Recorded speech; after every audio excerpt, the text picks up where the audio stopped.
গত সপ্তাহে কাঁচা বাজারের দাম কেমন ছিল, বর্তমান সপ্তাহে কেমন আছে দাম?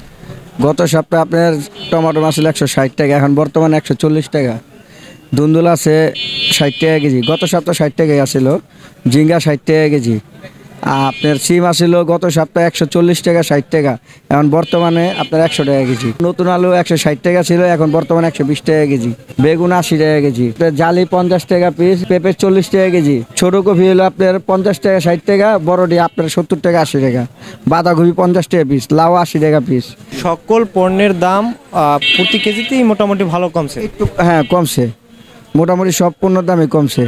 আপনার গাজর এটা আপনার 160 টাকা ছিল, বর্তমান 160 টাকা। এটা তো আপনার ইন্ডিয়ান গাজর, ঠিক আছে, এই কারণে এটার দাম আর কি কমতেছে না। ওই যে আপনার ক্যাপসিকাম লাল হলুদ 500 টাকা কেজি, আপনার ওইটা হলো আপনার 300 টাকা কেজি সবুজটা। আগে তো প্রত্যেকটা জিনিসই অনেক দাম ছিল, এখন বর্তমানে দাম কমার পরে কাস্টমারের কেমন সাড়া পাচ্ছেন? ক্রেতা কি বাড়ছে? আগে যেমন মনে করেন একজন এক পানি তো আধা কিনে একটু এখন বাড়ায় নেয়, এই আর কি।